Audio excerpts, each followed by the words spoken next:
Mas vamos lá, pessoal. Começando aqui o nosso estudo de hoje, o Livro dos Espíritos, livro 4, Esperanças e Consolações, capítulo 2, Penas e Gozos Futuros.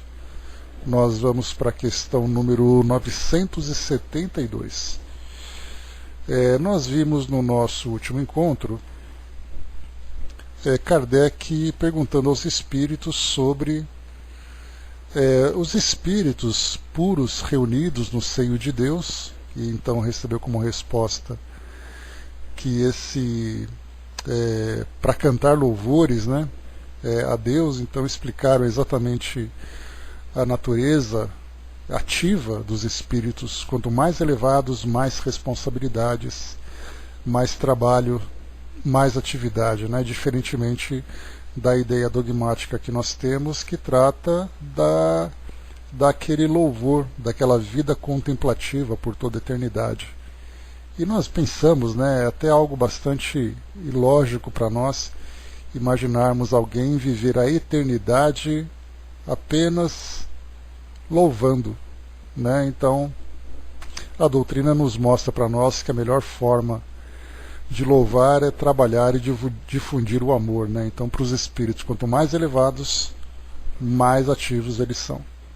Depois, na 970, em que consistem os sofrimentos dos espíritos inferiores, e aí foi colocado que são tão variados quanto as causas que os produzem e proporcionais ao grau de inferioridade, como os gozos são proporcionais ao seu grau de superioridade. Então, tanto os espíritos mais elevados como menos elevados, considerando os dois extremos, e entre esses extremos as incontáveis variedades de graus que nós vemos, né, desde aqueles que sofrem, desde aqueles que vivem essas alegrias. Então, mostrou para nós aqui que não há um cálculo exato, né? Então, mesmo que dois espíritos sejam cúmplices num determinado erro, o histórico de cada um, o grau de compreensão, a motivação de cada um, a diferença que há na personalidade como um todo e nas intenções que cada um tem, já vai determinar uma diferença entre eles. Porque não se pode simplesmente fazer ali uma classificação absoluta, sabendo que a afinidade com que cada espírito se aproxima ou se distancia de uma determinada experiência vai mostrar não apenas o tipo, mas o grau de experiência que ele vai viver. Na 971, que foi a última, né, a influência que os espíritos exercem uns sobre os outros é sempre boa. Kardec coloca que os espíritos colocam que boa para os espíritos bons e ruins para os espíritos ainda inferiores, né? E colocando para nós que os espíritos perversos procuram desviar do caminho do bem e do arrependimento, enquanto que os espíritos bons procuram sempre levar para o caminho do bem. E na 971A, para fechar, então a morte não nos livra da tentação? É colocado que não, mas a ação dos maus espíritos é muito menor sobre os outros espíritos do que sobre os homens, porque aqueles não estão sujeitos às paixões materiais. Aqui eles trazem duas expressões para diferenciar os espíritos e os homens, para tratar dos encarnados e desencarnados, né? Então existe uma influência moral, existe também ali até mesmo um temor, um constrangimento que um espírito pode exercer sobre o outro no plano espiritual, mas entre nós aqui encarnados, nós que estamos aqui envolvidos com todos os estímulos do mundo material, ascendendo as nossas paixões, então fica muito mais fácil para os espíritos, nesse exercício de influência, nos afetar aqui no mundo físico do que no plano espiritual. Até porque a gente lembra, né, que um dos grandes sofrimentos que os espíritos encontram no plano espiritual é exatamente o desejo de satisfazer essas paixões e não ter como fazer. Exatamente porque se as paixões são provocadas pelo mundo material, e o espírito agora sendo imaterial, ele sofre exatamente pela ilusão, pela dificuldade que ele tem em desejar e não poder realizar paixões das mais variadas, desde quando a gente fala da sexualidade, dos vícios químicos, dos vícios comportamentais, dos interesses e apegos que os espíritos têm no mundo, aqui com o mundo físico, né? Então, quando ele não pode satisfazer, ele tenta, essa é a parte mais difícil, é a parte mais agonizante. Ele tenta se aproximar, ele tenta satisfazer e ele não consegue. Então ele vai ficar sempre naquela vamos dizer, numa crise constante de abstinência, porque ele quer e não consegue. Na questão 972, que é que nós vamos agora avançar, tratando também sobre essa questão das paixões e das influências espirituais. Pessoal, dá um retorno de áudio, por favor, aí na área de texto. Obrigado. Então, na 972, como procedem os maus espíritos para tentar os outros espíritos se não dispõem do auxílio das paixões? Aqui nós falamos então das influências que um espírito exerce sobre o outro, de que forma que se dá essa influência. Comentei com vocês sobre constrangimento, sobre a sedução, o envolvimento que um espírito tem sobre o outro, né? Então aqui as respostas que nós temos. Se as paixões não existem materialmente, existem, entretanto, no pensamento dos espíritos atrasados. Os maus entretêm esses pensamentos, arrastando suas vítimas aos lugares onde deparam com essas paixões e com tudo que as possa excitar. Então nós vemos aqui que, embora ele não possa satisfazer, o desejo acaba sendo intensificado, e é exatamente em cima desse desejo, dessa vontade de fazer com que essa paixão seja realizada, que os espíritos então acabam sendo conduzidos, acabam sendo envolvidos e levados a esse interesse, né? E aqui na questão 972A, que nós vamos aqui saltar para os comentários de Milanês, na 972A ele coloca: mas para que servem essas paixões se lhes falta o objeto real? E aí os espíritos colocam aqui uma resposta bastante conclusiva: é assim precisamente para o seu suplício. O avarento vê o ouro que não pode possuir, o devasso as orgias de que não pode participar, o orgulhoso as honras que inveja e de que não pode gozar. Então nós temos aqui sempre a excitação, sempre excitando essas paixões, e quanto mais o espírito cede, mais ele se deixa levar por essas excitações, maior é o seu sofrimento, exatamente porque ele não pode satisfazer. E aí então nós temos aquela diferença quando nós estudamos aqui mesmo no Livro dos Espíritos e também lá no Livro dos Médiuns, que fala sobre a diferença que existe entre influência espiritual e obsessão.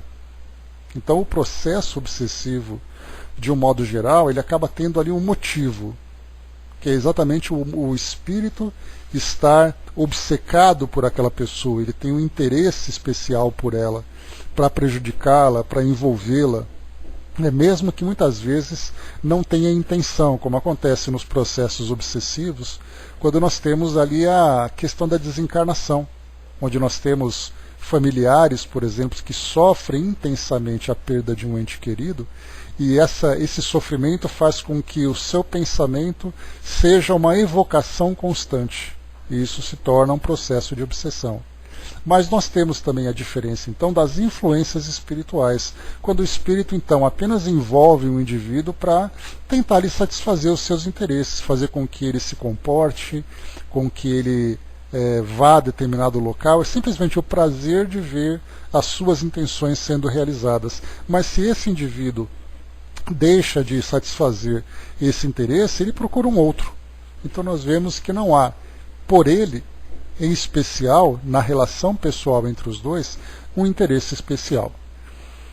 A Gilda colocou isso para encarnados e desencarnados. A gente vai colocar dos dois, né? Porque aqui que nós temos, né, Gilda, o que Kardec apresenta para nós é a influência entre encarnados, né?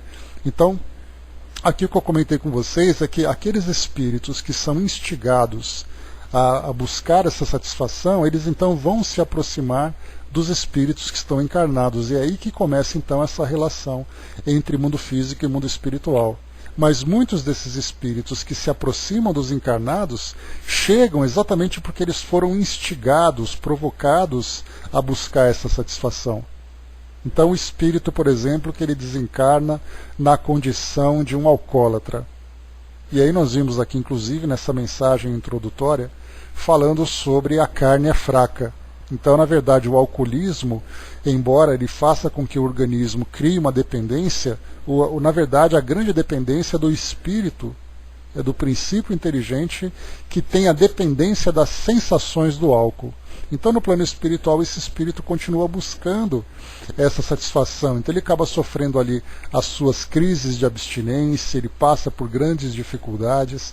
E aí, então, dependendo da forma como ele se relaciona com o mundo espiritual, ele acaba se tornando, então, joguete de outros espíritos, que acabam instigando nele o desejo da busca dessa satisfação.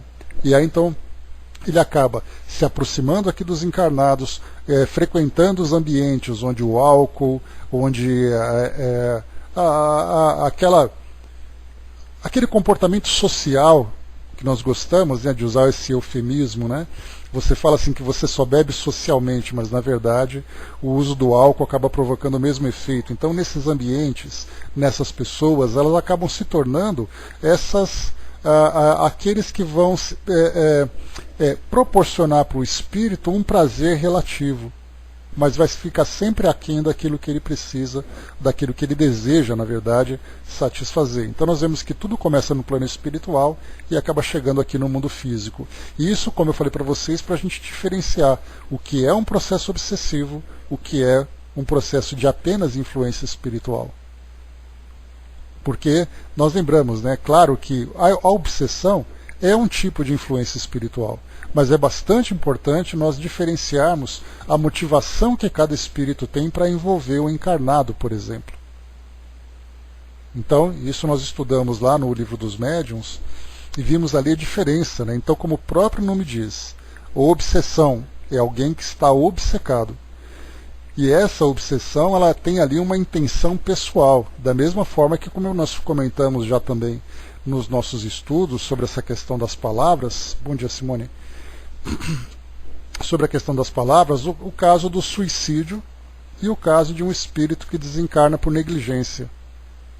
Então, aquele que desencarna por negligência, ele não quer morrer, ele morre como consequência dos abusos que ele vivencia. Então, muito importante fazermos essa diferenciação, para percebermos que, no fundo de cada comportamento desse, se encontra a intenção, e é nela que nós temos que buscar as respostas. A Andréa colocou um pouco mais acima aqui. Então, é isso que ocorre em casos de dependência, seja qual for, sim. Né? Então, assim, o espírito sempre acaba, como eu coloquei para vocês, né? Andréa, eu estava comentando aqui agora, você caiu. Nesse caso das dependências, nós lembramos que depende muito da forma como o espírito se relaciona com o mundo espiritual. Por exemplo, ele pode ser ali um doente vivendo o alcoolismo, mas ele é uma pessoa do bem, ele só tem essa dificuldade. Então, no plano espiritual, ele vai acabar sendo tratado, ele vai ser cuidado, protegido. Mas, por outro lado, nós temos aquele indivíduo que também tem esse vício do álcool, mas ele tem uma vida desregrada. Então, nós vemos assim que, como foi colocado para nós aqui na questão 970, o sofrimento e a felicidade de cada espírito depende muito de detalhes que cada um traz dentro de si. Então nós não podemos pegar dois dependentes químicos, levar para o plano espiritual e colocá-los no mesmo vagão ali entre aspas, naquele trem, achando que os dois são iguais pelo fato de serem dependentes químicos. Envolve-lhe muitos detalhes de causas, do porquê que ele faz aquilo, como tudo começou, como eram suas experiências anteriores. Então são vários os detalhes que são levados em consideração. Da mesma forma que entre os encarnados, você vai, por exemplo, num hospital que faz ali um tratamento geral, vamos colocar assim, o Hospital do Câncer, você pega 2 pacientes que têm câncer, você vai encontrar nesses 2 pacientes valores diferentes, personalidades diferentes, a forma de lidar com aquela doença de formas diferentes, os seus familiares, a sua vida social, a sua história. Então, sim, os detalhes que classificam o espírito nessa relação do mundo espiritual, ela é tão variada quanto a própria personalidade. Você nunca vai dizer que 2 indivíduos são iguais. Eles trazem tendências semelhantes, eles têm pensamentos semelhantes, mas nunca são iguais, né? Dudu colocou na situação pessoal, pretérita, diferenciação, tudo. E tem tantos e tantos detalhes que eu coloquei para vocês aqui alguns que me vieram aqui à mente, mas existem detalhes que nós sequer compreendemos quando se fala, por exemplo, do próprio histórico reencarnatório do espírito. Para saber assim, o que ele viveu lá no seu passado, como foram suas relações. Lembrando que o espírito ele sempre vai se sucedendo, encarnação após encarnação, e ele vai trazendo sempre características que são muito marcantes na sua personalidade. Então, muitas vezes, um comportamento que nós temos hoje, aqui durante a nossa encarnação, esse comportamento vem nos acompanhando durante séculos, seja positivamente, seja negativamente. Mas é algo que vem durante muito tempo, então a tendência é que nós nos melhoremos cada vez mais. Mas até mesmo nesse caso da melhora encarnação após encarnação, ela também é muito variada, porque você tem melhoras que são muito rápidas, espíritos que se conscientizam, que têm ali a consciência despertada, que têm uma vontade, uma motivação para se transformar, enquanto outros vão sendo levados pelas circunstâncias da vida, quase que sendo arrastados encarnação após encarnação. Então, certamente existe ali melhoras, né? Mesmo que aparentemente o espírito se mostre com uma determinada característica. Por exemplo, o espírito ele era um alcoólatra na reencarnação passada. Trouxe aqui a ideia do alcoolismo porque foi a que me apareceu aqui. Mas nós poderíamos colocar qualquer outra tendência que o espírito ali apresente. Ele pode, por exemplo, durante várias encarnações, ter esse mesmo comportamento, essa mesma tendência, mas uma encarnação nunca vai ser igual a outra. Pode ser que numa encarnação ele por exemplo, um alcoólatra inveterado, e numa outra encarnação ele é o mesmo alcoólatra inveterado, só que ele sofre muito mais porque a sua consciência começa a despertar e ele continua ainda alimentando o vício. Então nós vemos que se numa a consciência dele estava adormecida, mas ele tinha aquele comportamento, e na outra ele tinha o mesmo comportamento, mas a consciência trabalhava aquela experiência de uma forma diferente, houve uma mudança. Então não podemos nem dizer que, olhando assim aparentemente para o indivíduo, dizer se ele está melhor ou pior, porque isso para nós é uma grande ilusão. Ele pode, por exemplo, viver ali numa condição precária socialmente, na encarnação seguinte ele está bem estabelecido, mas a sua personalidade, os seus valores podem ter ali deteriorado. Deteriorado no sentido de que numa situação as condições que ele vivia não permitiam que essas características se manifestassem, e na outra permitem, não que ele teve um regresso, porque a gente sabe que o espírito nunca retroage no seu processo evolutivo. Mas muitas vezes de uma encarnação para outra, numa ele tem alguns estímulos, na outra ele tem outros estímulos. Isso faz com que essas características se mostrem numa encarnação de um jeito e na outra encarnação do outro. Mas continua sendo a mesma coisa. Ele continua sendo o mesmo indivíduo.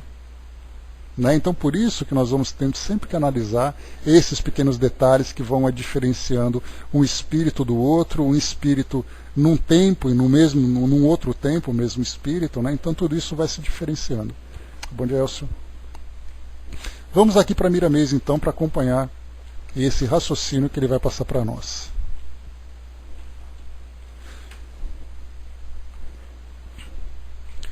Nós vamos ler aqui o artigo Influências.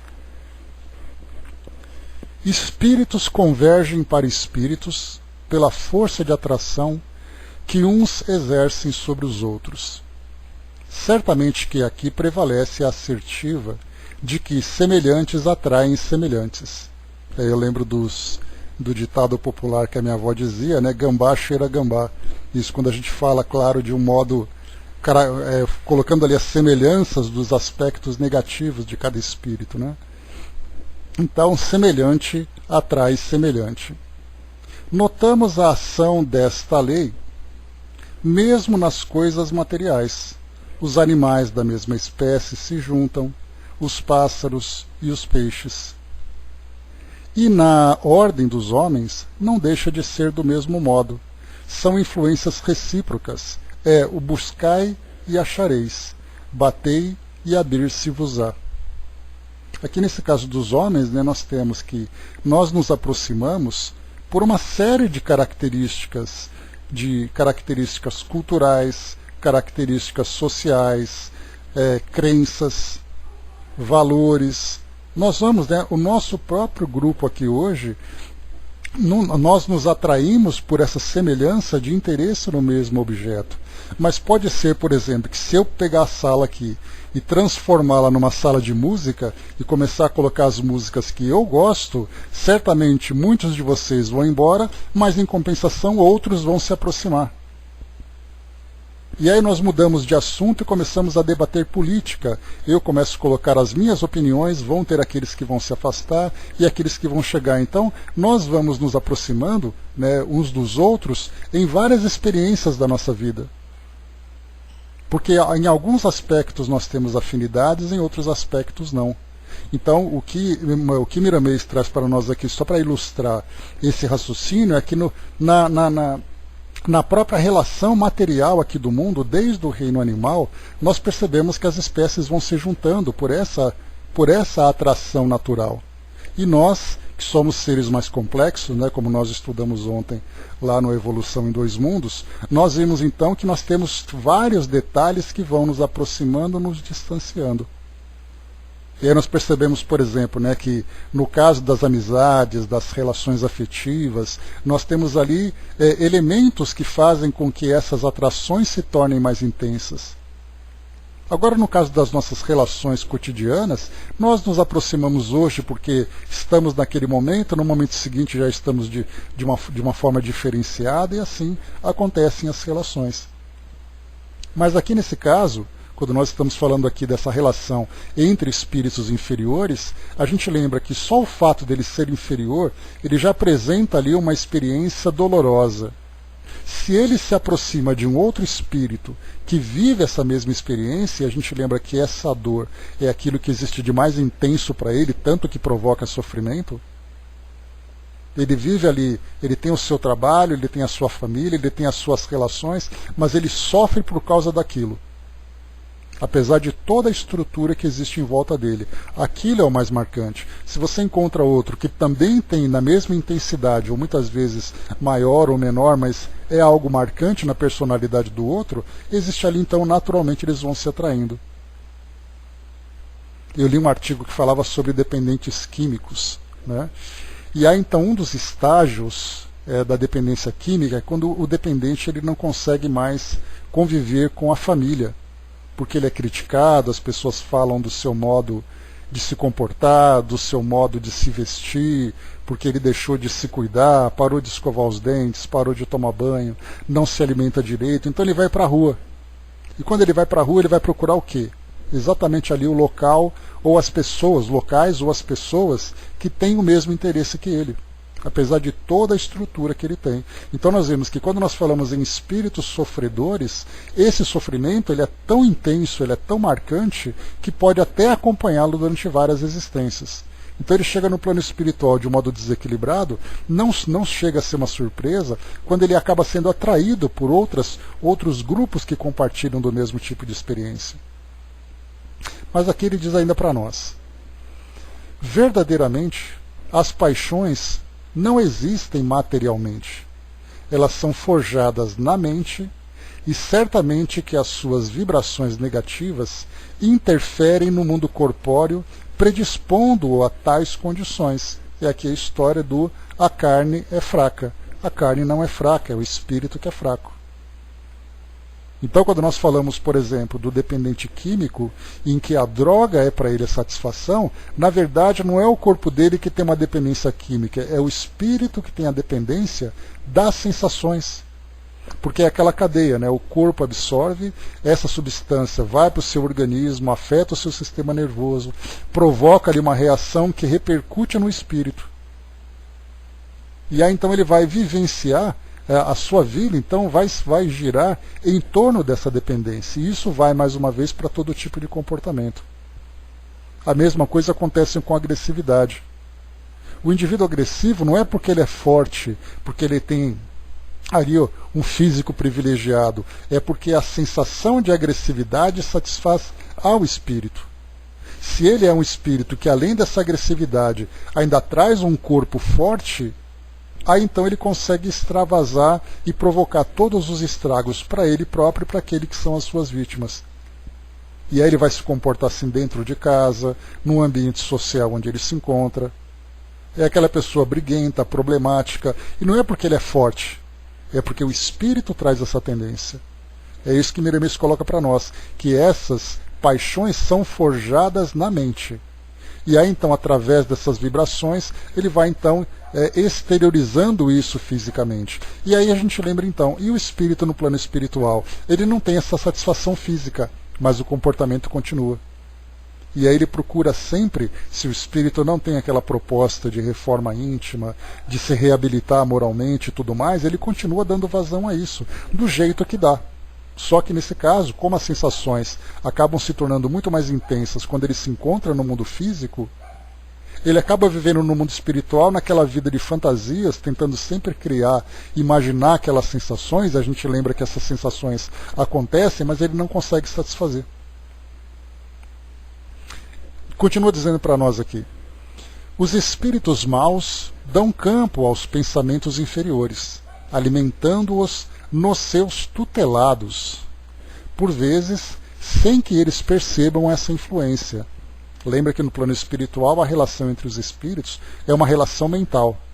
E aí nós temos então o exercício de uma mente mais poderosa sobre uma mente mais fraca. E aqui Miramês usa o nome então de tutelado. É aquele que fica sempre sob a guarda daquele outro espírito.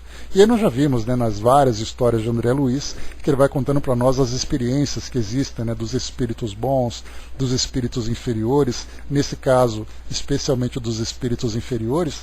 Quando fala então daquele recrutamento, daquela perseguição, daquela ameaça, daquele constrangimento, enfim, né, aliciando espíritos no plano espiritual.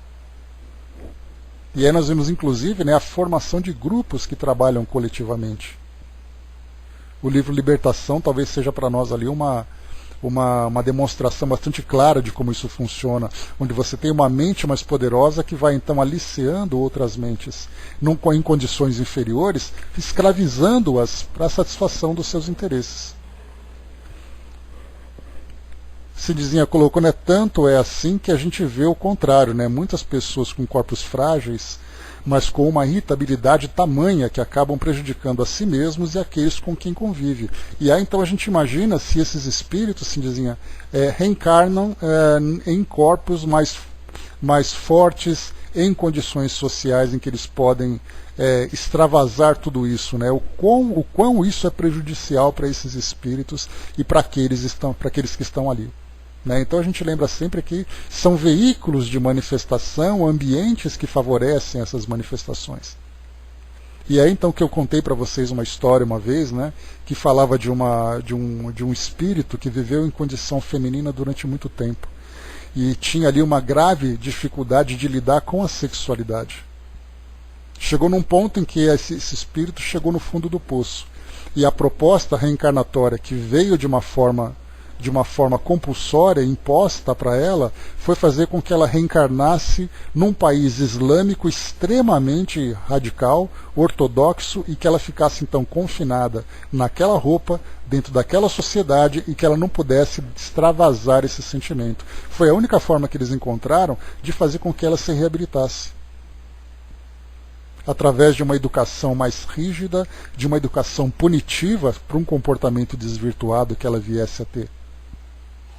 E esse foi um exemplo que me li em algum lugar sobre isso, que é uma forma, né, Elcio, de você fazer com que o espírito seja transformado. Se ele não vai de uma forma delicada, então ele vai passar pelo esmeril mesmo para machucar, para fazer com que ele seja marcado pela educação rígida dessa situação, né?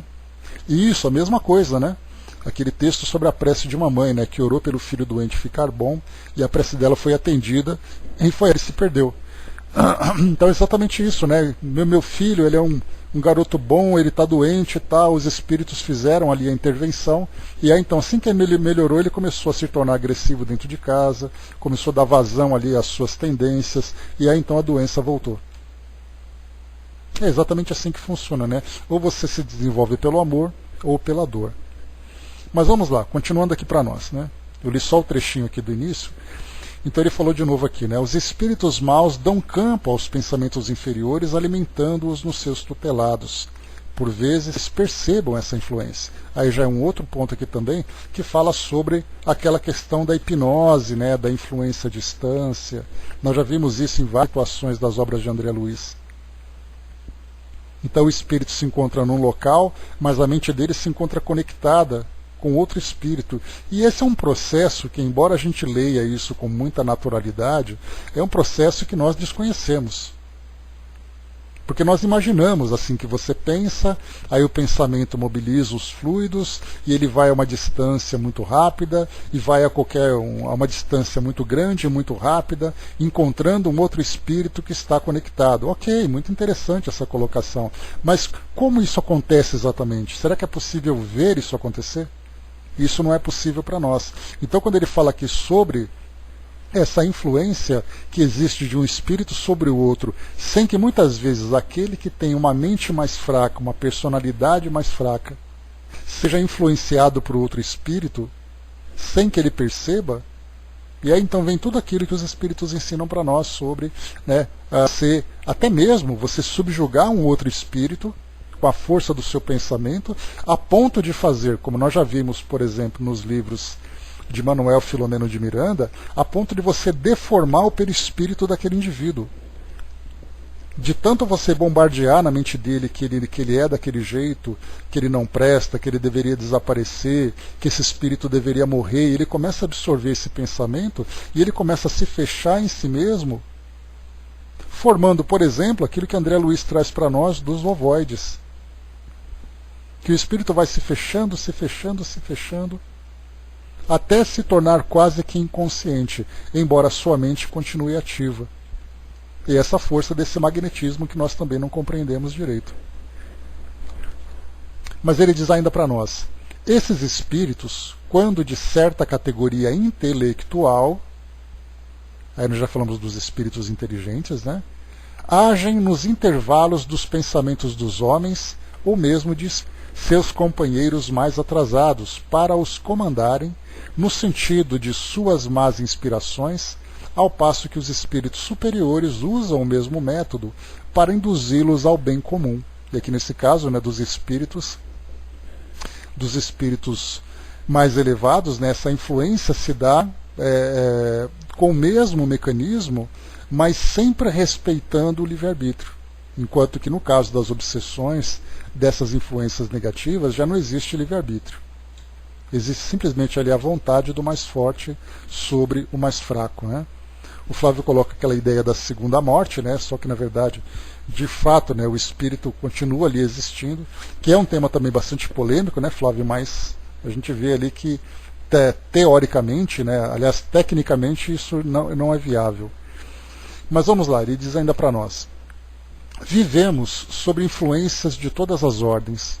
Basta saber escolher a que devemos aceitar. A escolha é nossa. O mundo é cheio de insinuações boas e más. Convém estudarmos todas elas, para que possamos ser nós mesmos, lutando para nos despertarmos para a verdade, que nos livra de todos os males.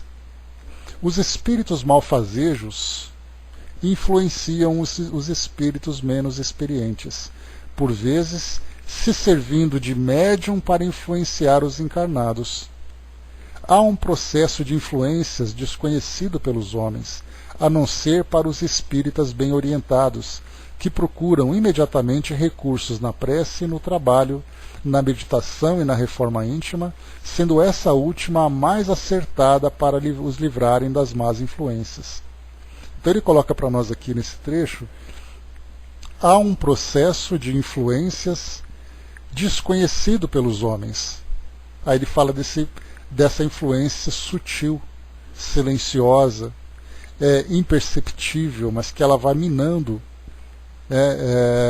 de uma forma oculta a mente daquele encarnado. E ele finaliza dizendo para nós sobre aqui a meditação, né?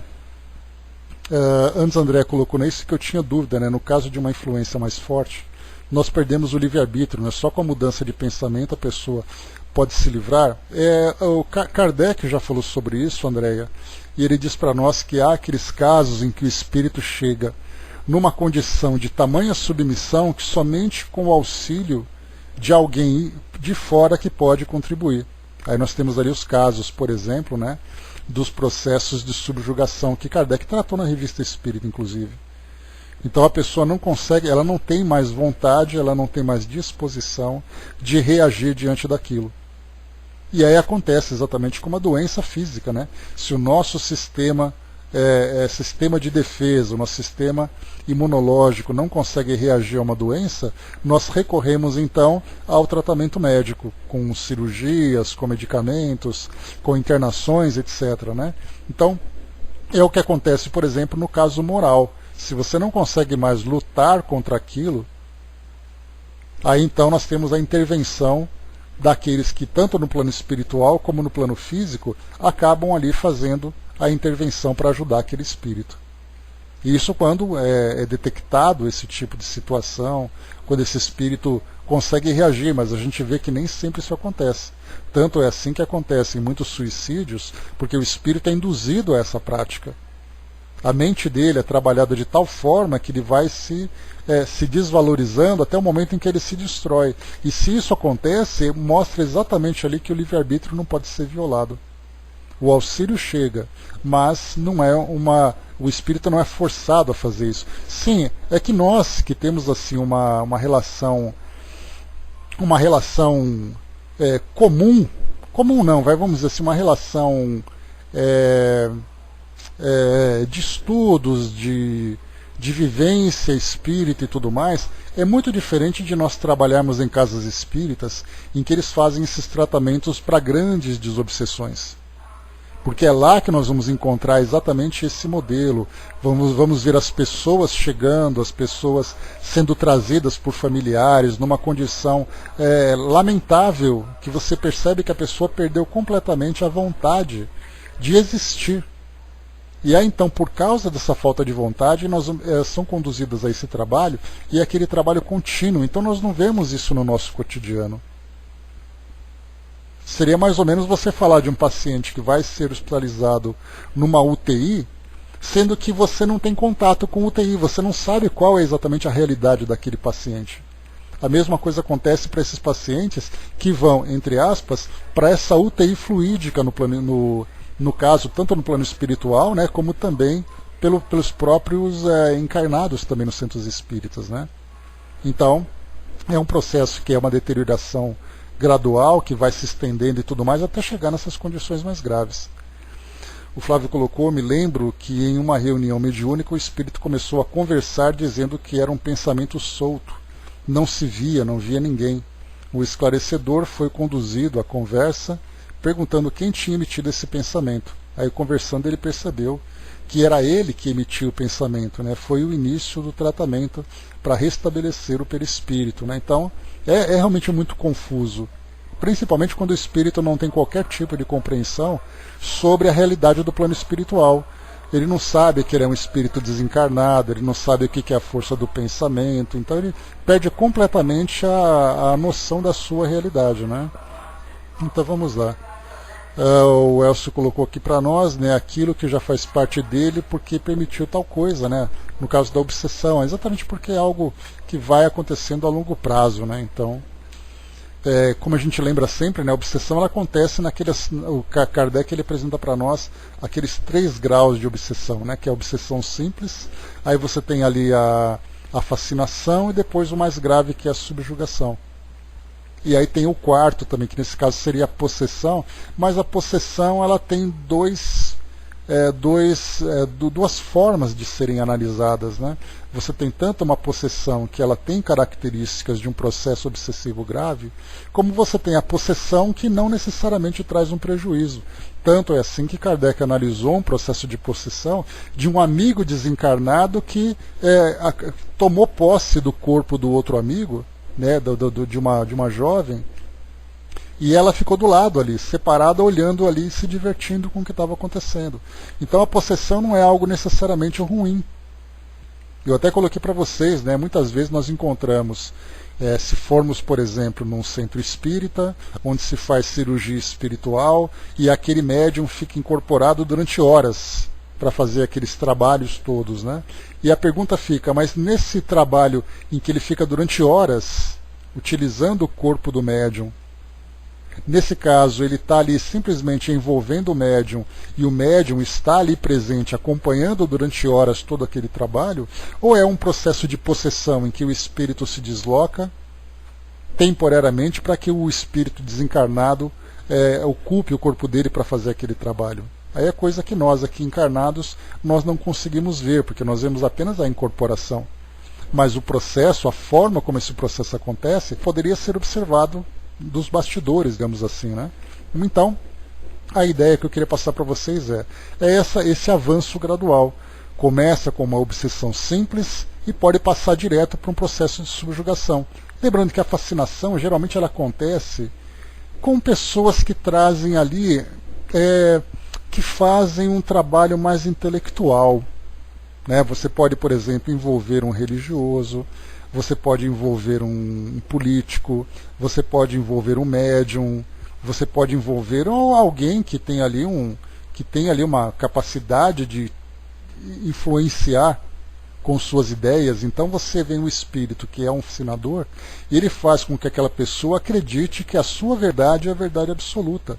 Ela não acontece necessariamente na relação entre espírito e médium, no sentido de você interferir num trabalho mediúnico. Pode fazer isso de um modo sutil.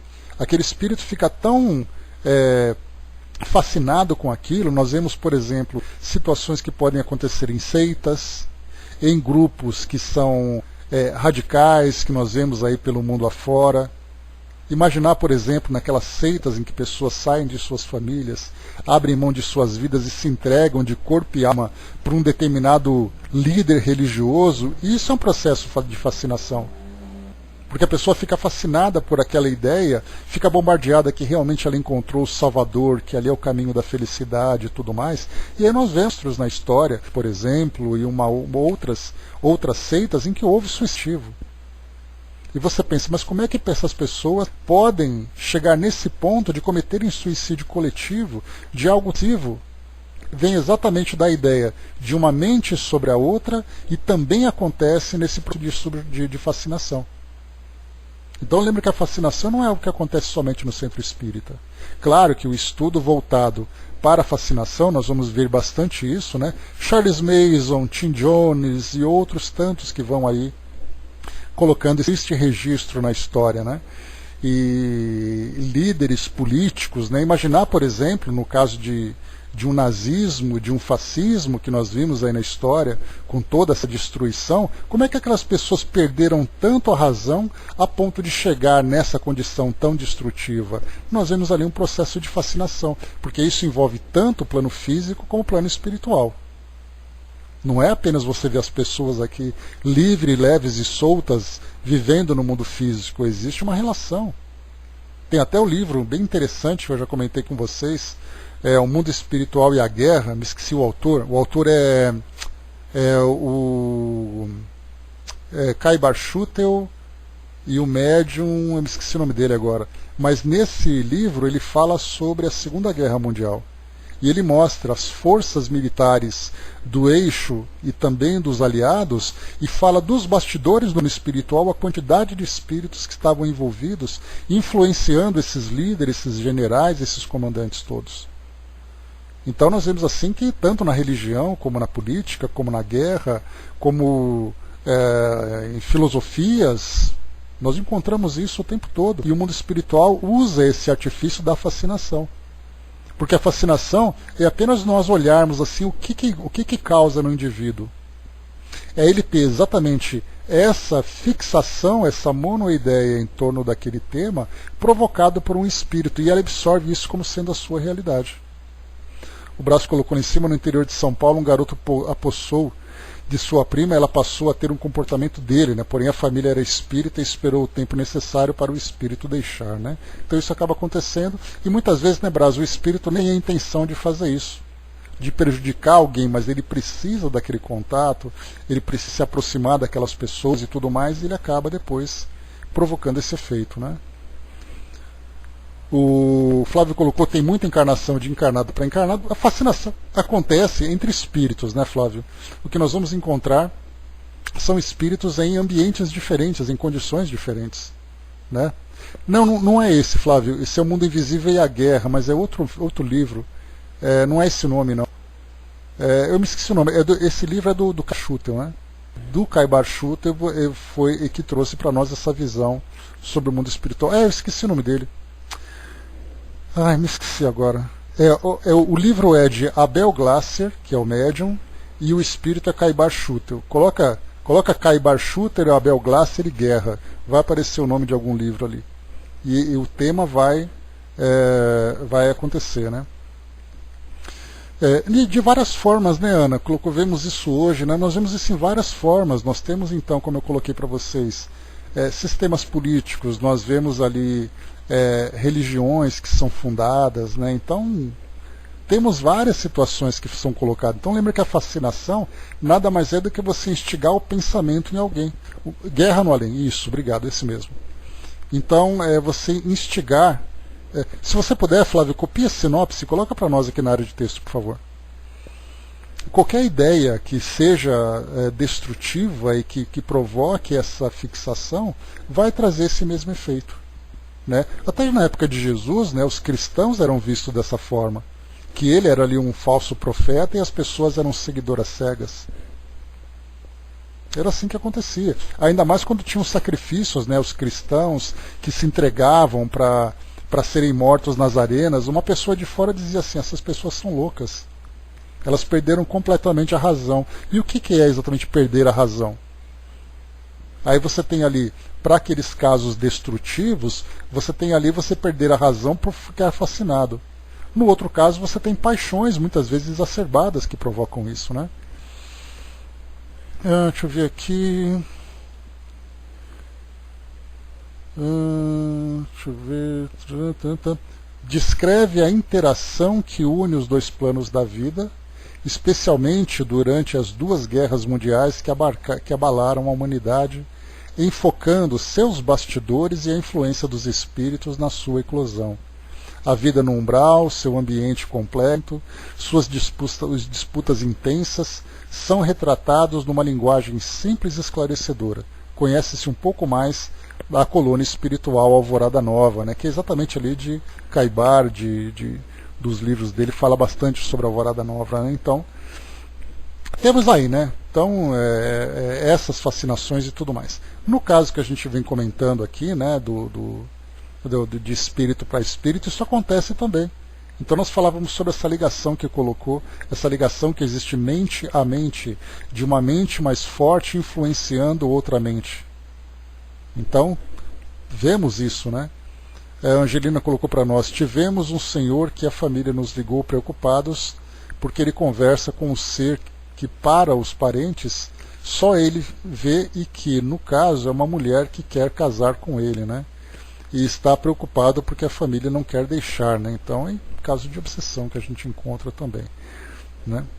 Então, essas influências que nós temos de encarnado para encarnado, Dudu, não apenas ali dentro dessa ideia política, né? Se você vai, por exemplo, em ambientes religiosos, você vê líderes religiosos também influenciados por outros espíritos que estão afinados com essa mesma ideia. E aí então traz todo esse prejuízo, né? Vamos aqui avançando, pessoal.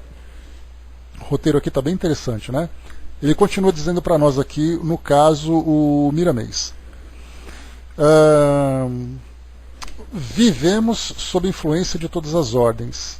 Basta saber escolher a que devemos aceitar, isso que a gente já viu. os espíritos malfazejos e tal.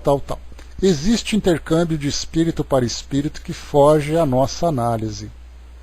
Todavia, se procurarmos viver o amor, nos conduzimos à caridade, revestimos-nos de benevolência, condicionamo-nos no perdão ao que nos ofendem, esquecer a violência, sentir as leis de Deus e passar a vivê-las. As influências que a nós chegarem serão selecionadas pela própria conduta que levamos, sem percebermos esse trabalho que a luz nos dedica. A reforma moral é o melhor remédio para todos os males da humanidade. Eis um alerta para quem se encontra próximo dos laços inferiores das trevas. Aqui em Atos dos Apóstolos, capítulo 8, versículo 23. Pois vejo que estás em fel de amargura e faço de iniquidade. Pelas influências que deves sentir, podes notar esses laços e procurar te isolares deles.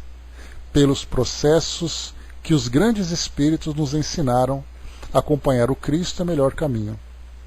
Os espíritos inferiores que são influenciados por outros nas paixões sentem o suplício de não poderem realizar o que desejam, a não ser em parte, como as suas intenções buscam. No entanto, os seus influenciados espirituais igualmente sofrem, porque quem inspira nos outros o mal é portador dele no coração. Só isso basta para gerar mal-estar na mente e intranquilidade na consciência. O mal não compensa. Procura investir tuas forças na conquista da harmonia, e para tanto somente Jesus é o doador na terra para todos nós. Procura que ele está a te esperar, pelos fios dos teus pensamentos. Estuda a caridade, procura seu reino que está à tua espera, e vive o amor, que ele já participa da tua vida. Os maus espíritos precisam de nós, e somente encaminhando-os para o bem, pela força do exemplo, é que poderemos gerar em nossos corações para os corações deles. O resto pertence a Deus, que sabe lidar com os seus filhos. Cidizinha teve um sonho trash ontem, né? Sonho trash é um problema. Vamos lá, próxima questão, 973. Quais os maiores sofrimentos que os maus espíritos podem suportar? Então vamos ver ali qual é a intensidade e a profundidade desses sofrimentos. Não há descrição possível das torturas morais que constituem a punição de certos crimes.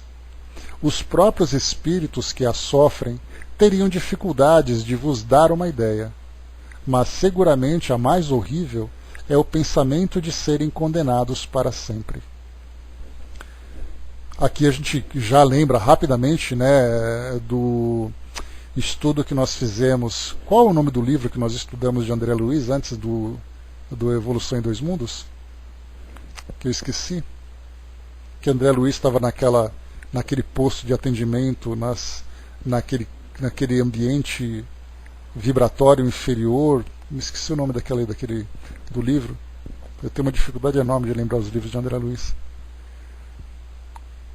Bom, enfim, naquele livro... Não, o Mensageiros foi o segundo lá atrás, André. Entre a Terra e o Céu, não sei também, Cindizinha. Mas, enfim, o André Luiz nós estudamos, né? Que ele falava que ele estava naquela colônia, ação e reação, Angelina, é isso mesmo.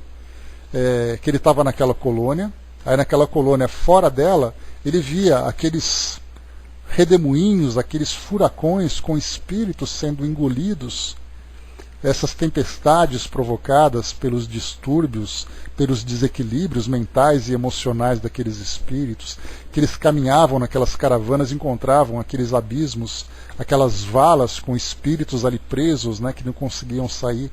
Essa é uma descrição física, entre aspas, que André Luiz apresenta para nós, quando mostra espíritos nessas condições tão degradantes, né, que quando são resgatados, inclusive, apresentam um total desequilíbrio mental e da mesma forma também uma total deformação perispiritual. Então, quando a gente olha fisicamente, você vê um espírito que aparentemente ele mostra um desequilíbrio mental, fisicamente mostra essa deformidade, nós não conseguimos entrar na mente desse espírito para entender exatamente aquilo que ele está vivenciando. E aí então, nesse caso, quando nós vimos ali algumas entrevistas, alguns relatos que André Luiz apresentava, quando, por exemplo, os mentores ali que cuidavam daqueles espíritos procuravam sondar a mente daquele desencarnado para saber exatamente quais as dificuldades que ele vivenciava. E ali nós conhecíamos alguns fragmentos da história que ele apresentava.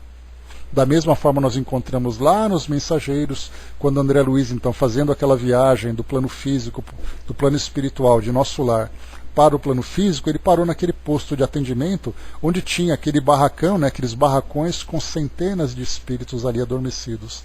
E aí então ele se aproximou de uma senhora e procurou, através dessa conexão mental, entender exatamente, ela se mostrava inconsciente, embora uma inconsciência superficial, porque ela já estava naquele processo de despertamento.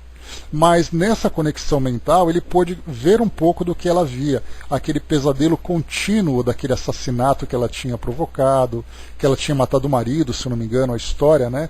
E ela vivia aquele pesadelo que se repetia indefinidamente. Ou seja, quando nós então acompanhamos esse estado mental, mas conhecendo a profundidade desses espíritos, a gente vê os dramas que de fato eles vivem. O Brasenburg bem aqui, a Divina Comédia de Dante Alighieri, traz para nós ali uma viagem que Dante faz pelo plano espiritual com Virgílio, que era o poeta, que o conduzia por esses três planos do plano espiritual, o céu, o inferno e o purgatório, ou melhor, o inferno primeiro, o purgatório e depois o céu. Então, nesses ambientes mais inferiores, quando ele mostrava aquela coletividade e de espíritos que sofriam dores semelhantes por afinidade, eram suicidas, eram aqueles espíritos que eram os mentirosos, alguma coisa assim. Então nós vimos o quê? Que olhar um suicida por si só num ambiente de suicidas é uma coisa muito superficial, porque nós vemos apenas a aparência, e o próprio Camilo Cândido Botelho comentou isso lá no Memórias de um Suicida. Mas você entrar na mente daquele espírito é quase que um estado de loucura você viver com ele. Tem até algo que uma visão um pouco fantasiosa, mas nós podemos lembrar daquele filme Amor Além da Vida, com Robbie Williams, A esposa dele, era um casal muito feliz, ele era médico, ela era pintora, tinha 2 filhos adolescentes, e aí num acidente os 2 filhos desencarnaram. A mulher não suportou, teve ali um grande desequilíbrio e acabou depois cometendo suicídio. E aí ele, depois que ele desencarnou, na verdade ele desencarnou primeiro, e ela ficando sozinha acabou cometendo suicídio. Vai com Deus, Elcio. Um grande abraço. E aí então no plano espiritual ele foi até ela. Era aquela viagem dele chegar até o inferno para resgatá-la. Teve uma semelhança grande com a Divina Comédia. Mas o detalhe era que o professor, que era ali o espírito que o conduzia nessa jornada, ele trouxe um detalhe importante no que o filme conta. Ele diz assim: cuidado, porque se você entrar na mesma sintonia com ela, você também vai se perder. Alguma coisa nesse sentido. E de fato, conforme ele começou a conversar com a esposa, depois que ele a encontrou no plano espiritual, e ela vivia aquele delírio de achar que está encarnada, de perder completamente ali o sentido da realidade, quando ele entrou em sintonia, ele também quase se perdeu. Então essa é uma cena curiosa, porque ela traz para nós ali uma ilustração daquilo que de fato existe no plano espiritual, porque você entrar em sintonia com uma mente desequilibrada e você não tem condições de você lidar com as suas próprias ideias e as suas próprias emoções, você pode ser engolido por aquelas ideias. E aí é o que acontece, por exemplo, nessas influências que existem entre os espíritos. Tanto é assim que nesses processos obsessivos que acontecem entre encarnados e desencarnados, de desencarnado para encarnado. Quando o desencarnado sofre muito e ele se aproxima de um espírito encarnado, e aí então ele começa a influenciá-lo, esse encarnado também começa a perder a razão. Pois é, exatamente, Flávio, ele tem essa passagem, né? Que quem vai para lá não volta. E aí ele fala assim, deixa que eu resolvo, é porque você não conhece o amor que nós sentimos um pelo outro, alguma coisa assim. E aí então mostra exatamente esse contato entre as mentes, e a gente percebe que muitas vezes o desequilíbrio é tão intenso que ele acaba influenciando uma mente saudável. Agora, se essa mente saudável ela tem ali a sua força, a sua base, a sua estrutura, aí ela faz o trabalho contrário, ela consegue resgatar esse pensamento, essa mente desequilibrada. É algo bastante interessante da gente analisar. A Cindizinha colocou, tem o livro Ícaro Redivivo, né, sobre Santos Dumont, e as consequências do suicídio dele, né, muito bom, né, fala sobre o quão prejudicial pode ser um monodeísmo para o espírito, né. Santos Dumont, segundo o livro, quase regrediu ao estado de ovoide, né. Eu comprei esse livro, Cindizinha, mas eu não li, você acredita? E eu comprei que eu falei, eu tenho que ver esse livro para ver o que acontece, e deixei ele guardado, não tive tempo de ler ainda, até esqueci dele. Vou ver se eu pego ele depois. Bem legal, né? A Andréia colocou, né? Não precisa nem estar desencarnado para isso, né? Quantos encarnados influenciam fortemente o outro? E a gente acontece, né, Andréia? Nesses processos de influência de mente para mente, nós vemos, por exemplo, isso acontecendo dentro de lares. Quantas vezes você tem uma esposa, um marido, filhos que se tornam verdadeiros obsessores dentro de um círculo mais íntimo? E aí você é capaz de transtornar e transformar a vida de uma pessoa simplesmente dentro de uma relação doméstica. Simone lembrou aqui, né, por termos o esquecimento das nossas existências pretéritas, não temos como julgar ninguém, né? Podemos ter vivido experiências terríveis e feito muito mal a outros, né? O que é muito provável, né, Simone? Porque a gente lembra que a nossa história ela é uma história de evolução, mas para chegarmos nesse estágio de evolução nós estávamos num estado mais atrasado também, então somos tão criminosos quanto esses agora, né? Claro que muitos escolhem caminhos realmente dramáticos e talvez nós tenhamos ali as nossas dificuldades, mas dificuldades de menores intensidades, né? Mas todos nós estamos sujeitos a isso. O Braz lembrou aqui, né, Roqueiro no Além, né, para quem quiser, tem ali tem um audiobook ainda, Braz.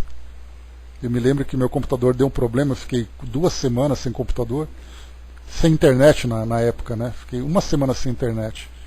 E aí eu tinha esse arquivo aqui, eu fiquei ouvindo um monte de audiobook, dentre eles Roqueiro no Além, bem interessante também. Vamos lá, Kardec faz um comentário sobre essa questão quais são os maiores sofrimentos que os maus espíritos podem suportar. Kardec diz assim: o homem tem das penas e dos gozos da alma após a morte uma ideia mais ou menos elevada, segundo o estágio da sua inteligência. Quanto mais ele se desenvolve, mais essa ideia se depura e se desprende da matéria. Compreende as coisas de maneira mais racional e deixa de tomar ao pé da letra as imagens de uma linguagem figurada. É o caso, por exemplo, do inferno, né? Quando a gente pensa no sofrimento eterno, você já pensa no inferno, você já pensa nos demônios, naquele sofrimento todo. O que Kardec coloca é que, conforme você vai tendo uma compreensão mais ampla, essas imagens deixam de ser reais. E diz ainda: a razão mais esclarecida nos ensina que a alma é um ser inteiramente espiritual, e por isso mesmo não pode ser afetada pelas impressões que não agem fora da matéria. Mas disso não se segue que esteja livre de sofrimentos, nem que seja punida pelas suas faltas. As comunicações espíritas têm por fim mostrar-nos o estado futuro da alma, não mais como uma teoria, mas como uma realidade. Colocam sob os nossos olhos as vicissitudes da vida do além-túmulo, mas ao mesmo tempo nos apresentam como consequências perfeitamente lógicas da vida terrena. Embora destituídas do aparato fantástico criado pela imaginação dos homens, nem por isso são menos penosas para os que fizeram mau uso de suas faculdades. A diversidade dessas consequências é infinita, mas pode dizer-se de maneira geral: cada um é punido naquilo em que pecou. Percebe que Kardec usou aqui uma expressão meio religiosa, né? punido, pecou. Na verdade, cada um sofre de acordo com os equívocos, os erros que ele cometeu. Assim é que uns o são pela incessante visão do mal que fizeram, outros pelos remorsos, pelo medo, pela vergonha, a dúvida, o isolamento, as trevas, a separação dos seres que lhes são caros, etc. Então, nós temos aqui sofrimentos de várias naturezas, né? A Ana colocou, né, o que é umbral? Não é um inferno? Não, o umbral, Ana, se nós lembrarmos doutrinariamente, né, ele nada mais é do que um ambiente onde espíritos com um pensamento ainda em desequilíbrio acabam vivendo ali um período da sua existência, né? Já o inferno ele tem uma conotação geográfica, né, que é uma conotação mais dogmática. Então, nós podemos dizer que a ideia do inferno e do céu, conforme o próprio Papa Francisco trouxe isso para os católicos, ele disse que o céu e o inferno existe dentro de cada um, é um estado de espírito. Então nós podemos dizer que nessas regiões umbralinas, esse estado de espírito infernal pode ser para esse espírito uma realidade. Então a gente lembra que essas geografias que são apresentadas, elas trazem para nós uma confusão. Porque você vai para o umbral, dá a impressão que você já tem o endereço certo, que você já tem ali a passagem, que você vai para aquele local. E na verdade você tem um estado de espírito, e esse estado de espírito te coloca em sintonia com outras mentes que acabam potencializando e até te atraindo para essa convivência conjunta.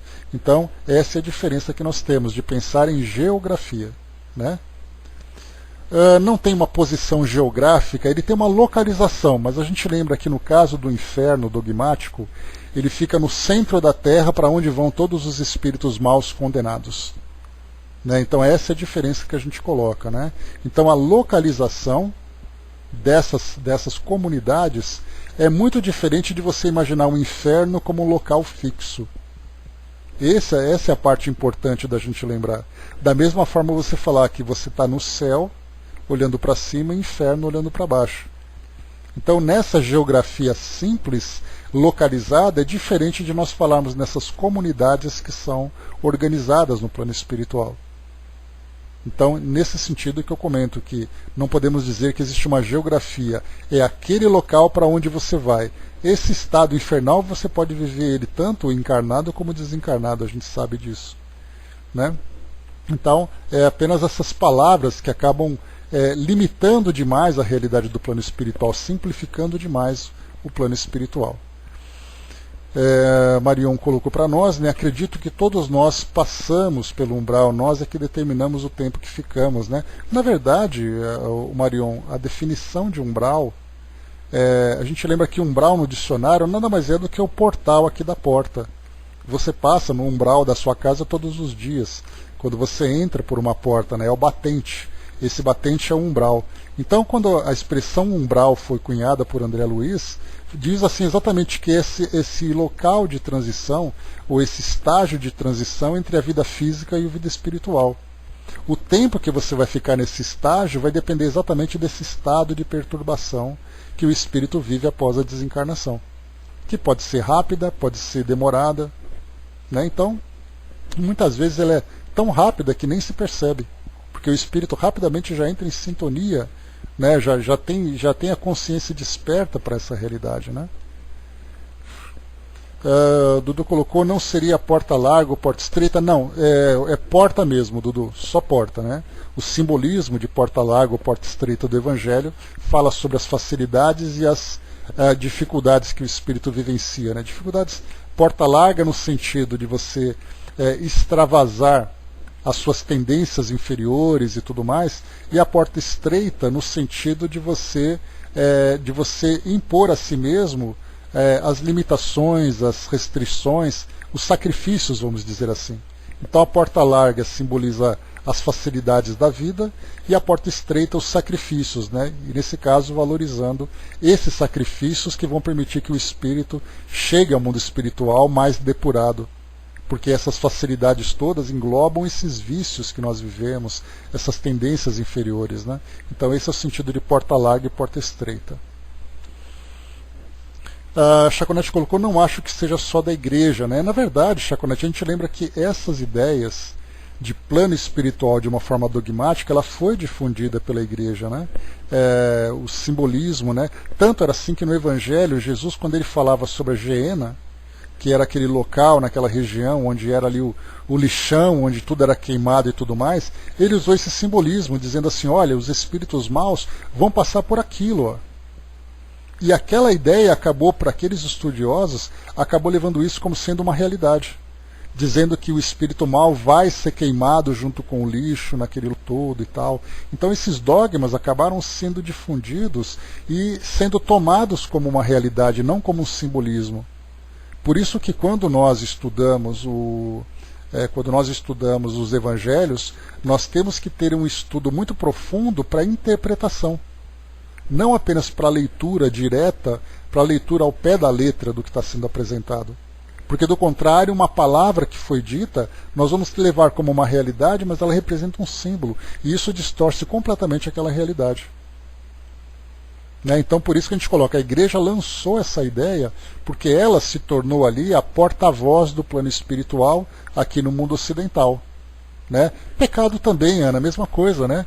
A ideia do pecado você fala do erro, mas mesmo assim isso tem muitos simbolismos, palavras que são traduzidas de uma forma diferenciada.